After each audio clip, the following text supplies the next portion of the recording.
la valoración ecográfica de la patología ovárica en niñas y adolescentes.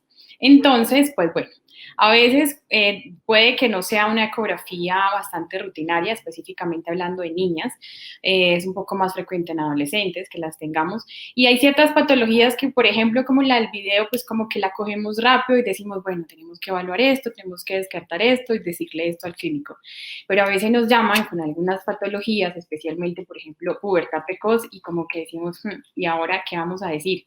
Entonces, ¿cómo qué era lo que tenía que medir? ¿Cuánto eran los valores? Entonces, lo que yo quiero en estos próximos 20 minutos es hablar un poquito sobre los tips básicos, las checklists básicos que ustedes deben tener en el disco duro para que cada vez que los llamen a una ecografía de una niña o un adolescente, los recuerden y la información que podamos extraer del estudio sea la mayor y poderle darle mucha información al clínico.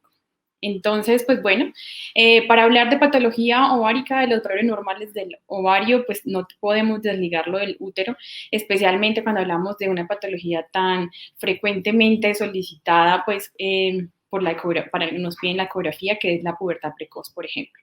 Entonces, hablemos de apariencia y valores normales del útero. Entonces, si dividimos los grupos de edad, por ejemplo, menos de 6 años, de 6 a 8 años, de 8 a 10 años y de 10 a 12 años, sería una manera de dividirlos. Yo les voy a dar un tip y es que los dividamos en 8 años, antes de la pubertad y después de la pubertad. En general, más que la longitud, lo que nos importa recordar es el volumen ovárico. Entonces, en general, para menores de 8 años, o sea, antes de la pubertad, recordemos el valor 2,6 centímetros cúbicos. Bueno, una paciente de menos de 8 años no debería tener un volumen uterino de más de 2,6 milímetros. Por supuesto, entre más recién nacida y más pequeñita, pues va a ser menor el volumen. Y pues ya después de la pubertad empieza a aumentar el tamaño del útero progresivamente. Ahora, de pronto se nos olvida el volumen ovárico, entonces recordemos las morfologías.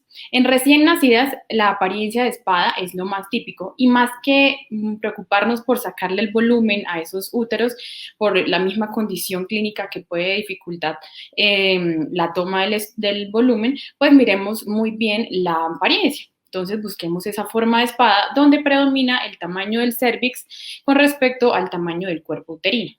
Desde los 3 años hasta la prepubertad, o sea, hasta los 8 años, la forma del útero es un poco más tubular, con más homogénea. Ya les voy a mostrar imágenes. Y desde que empieza la pubertad, desde los 8 años en adelante, empieza a tomar esa forma de pera característica.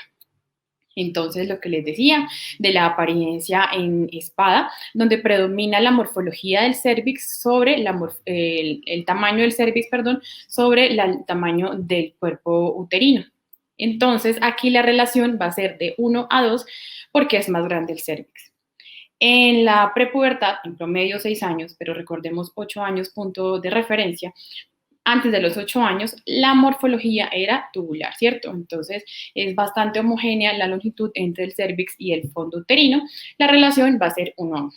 Y ya desde los 8 años en adelante empezamos a ver la forma típica de pera, donde es más grande el tamaño, la longitud del fondo del cuerpo uterino con respecto al cérvix y por tanto la relación se inverte 2 a 1.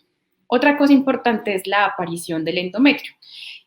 Lo que nos dicen las referencias es que antes de la pubertad no deberíamos ver endometrio y si lo vemos no debe ser mayor a 1,4 milímetros de espesor. Siempre, pues en recién nacidas podemos ver algo de endometrio, igual que las alteraciones de pronto como en la apariencia de los ovarios, y esto tiene que ver con el influjo hormonal de la madre, pero esto debería solucionarse en el primer año, en el primer mes. Entonces ya hablamos de qué es lo que tengo que recordar del útero, el volumen, la apariencia, las relaciones y la presencia o no del endometrio. Con respecto a ovarios, pues hay una gran cantidad de tablas de referencia. En general, pues estuve revisándolas y todas tienen valores muy similares. El tip aquí es recordar. Antes de la pubertad no deberíamos tener volúmenes mayores a 1 centímetro cúbico. ¿Listo? Ese es como el punto de referencia para recordar. Después de la pubertad empieza a crecer paulatinamente. Ahí sí podemos ver de 1 para adelante. Y pues ya como de referencia mientras estamos haciendo la ecografía y luego nos sentamos y miramos con calma la tabla.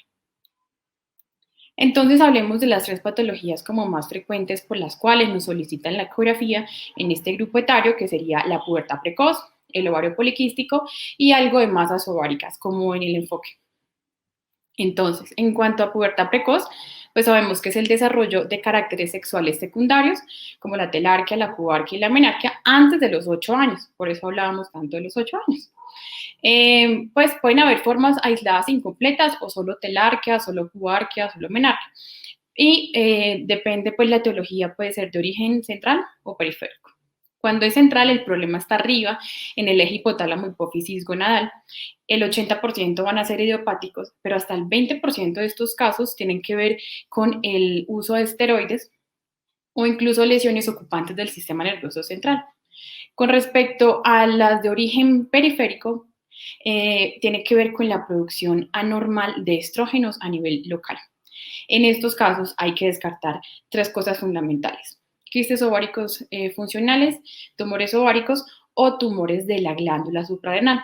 Con respecto a esto último, los artículos lo que dicen es que recomiendan que uno le está haciendo la evaluación a la paciente, echarle una revisadita arriba de la zona suprarrenal. De pronto no es un área que solemos revisar porque pues usualmente no vamos a ver nada, pero descartar que tenga una gran masa, especialmente en las pacientes en las que hay de alta sospecha.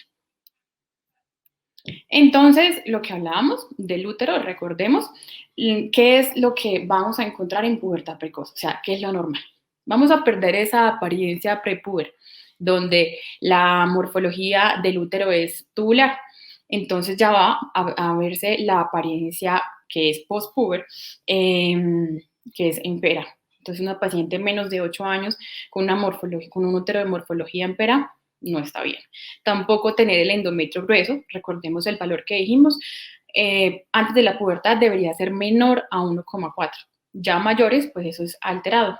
Igual, lo que les decía de recordar el 2,6 como referencia para pacientes respecto al volumen antes de los 8 años. Este es un ejemplo de dos pacientes diferentes de la misma edad. Entonces, 5 años de edad, miren esta apariencia tubular, la relación podemos decir que está conservada 1:1, sin embargo, esta otra paciente de la misma edad ya tiene un útero más en forma de pera y el endometrio es más gruesito. Entonces, esta sería la normal y esta la apariencia anormal. Esa sería la primera parte de la evaluación en pubertad precoz: la apariencia del útero, las relaciones, la presencia de endometrio o no y el volumen. Otro punto importante sería la evaluación del Doppler de arterias uterinas. Básicamente lo que tenemos son tres tipos de flujo. Entonces hay el tipo 1, el tipo 2 y el tipo 3.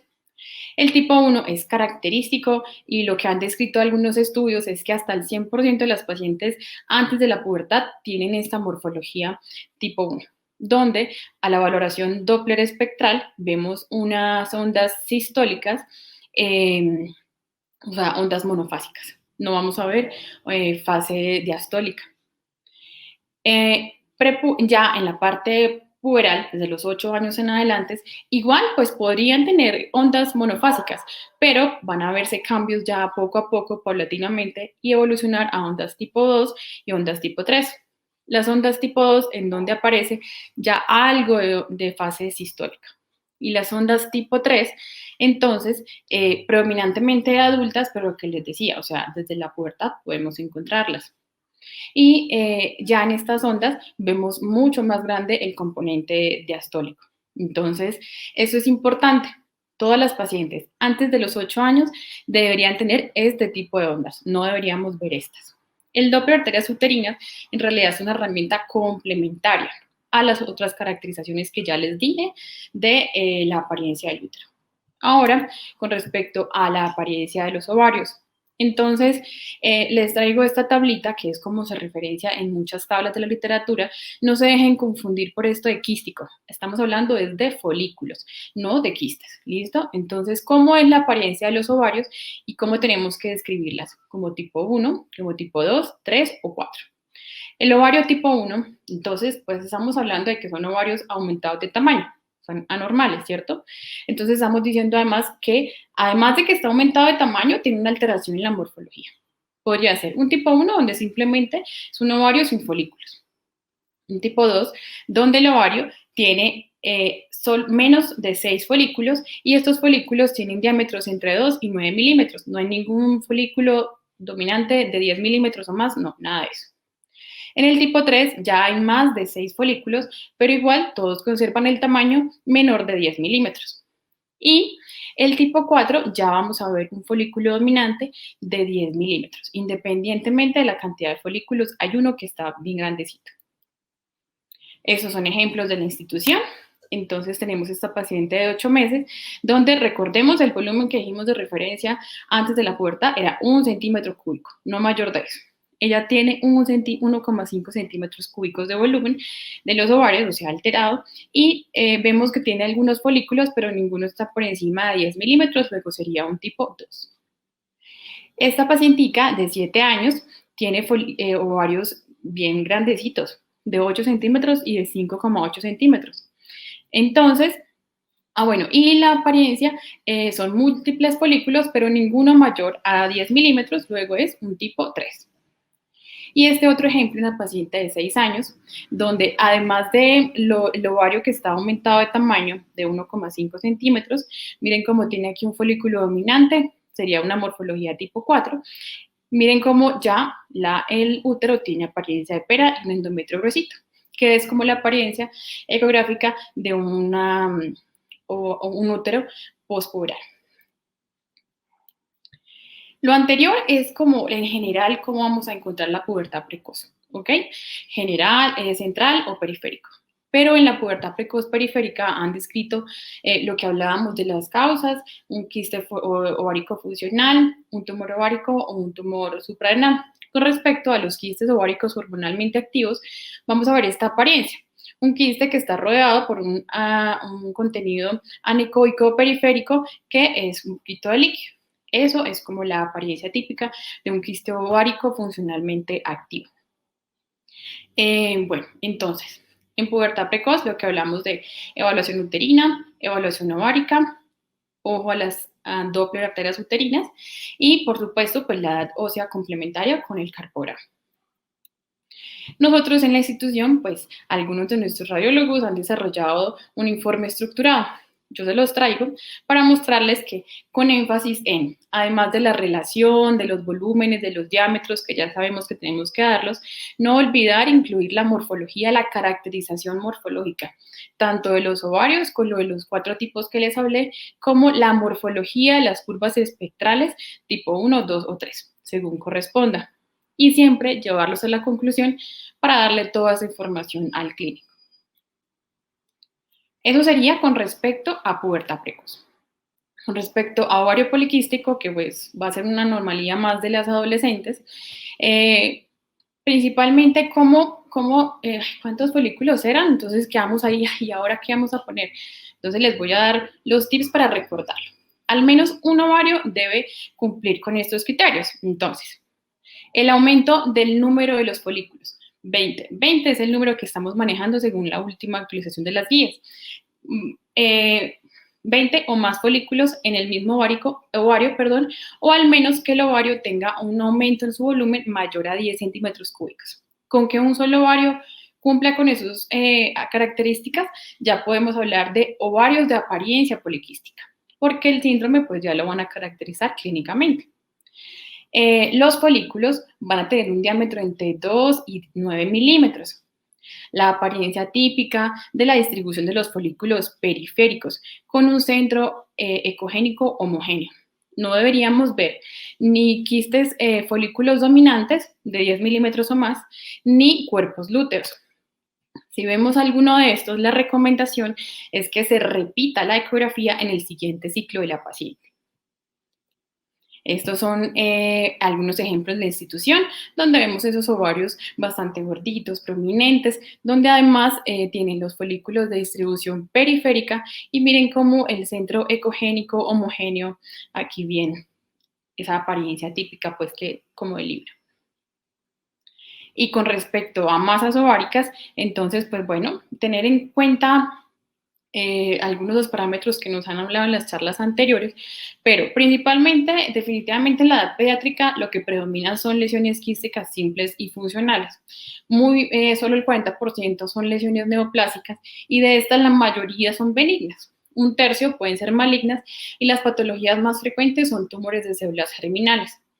Entonces, aquí el tip es lesiones anexiales que tengan componente sólido o que tengan el componente sólido flujo a la valoración Doppler, hay que remitirlas, bueno, de inmediato.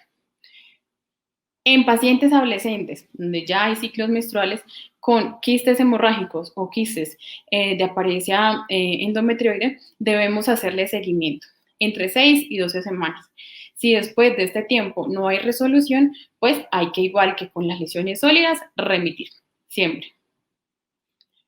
Como dijimos que lo más frecuente son las lesiones quísticas, entonces tenemos en recién nacidas quistes simples o complejos, que pues van a ser masas asintomáticas pero palpables por el mismo tamaño de los pacientes, que usualmente hacen regresión completa.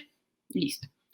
En prepúberes, pues igual pueden tener quistes, macroquistes, y ojo porque igual pueden presentar dolor por torsión, entonces hay que valorarlos muy bien. Y en la pubertad, pues la mayoría son quistes funcionales, hacerles el seguimiento, las remisiones adecuadas, porque pues simplemente pueden ser quistes funcionales o cualquiera de las otras patologías que ya vimos de quistes hemorrágicos o quistes endometrioides. En general, lesiones que persistan después de 4 meses o que tengan más de 5 centímetros, siempre hay que remitirlas. Bueno, con el ginecólogo para que definan estudios complementarios. Entonces, para recordar, en pubertad precoz, lo que hablamos. Ojo con los volúmenes del útero, los volúmenes del ovario, la apariencia, las relaciones de las que hablamos, ¿listo? Puede que nos olvidemos de los volúmenes, entonces recordemos las apariencias, bueno, y las relaciones. La apariencia morfológica de los ovarios, además del aumento del volumen, que dijimos 1 centímetro cúbico desde la pubertad, antes no. La valoración de las 3 morfologías de las ondas a la valoración Doppler color y espectral son como los tips para recordar con respecto a pubertad precoz. Con respecto a ovario poliquístico, pues lo que dijimos, con solo un ovario que cumple los criterios es suficiente para hablar de ovario de apariencia poliquística. Y la apariencia típica del collar de perlas, el número 20 como folículos y el volumen. Cabe recordar que pues a veces por la misma condición, porque como es transabdominal, por la condición, por el aire, por el gas intestinal, es difícil y ponernos a contar los folículos, los artículos mencionan que con solo el volumen es suficiente. Y con respecto a las masas y los quistes ováricos, pues ojo con las pacientes adolescentes que están con ciclos, con los quistes hemorrágicos, los quistes endometroides, hacerles el seguimiento, si persisten, remitir. Y las lesiones de gran tamaño o con componente sólido o con flujo a la valoración Doppler, también remitir de inmediato. Pues bueno, esto es lo que les quería comentar. Muchas gracias y pues espero que nos veamos en una próxima oportunidad.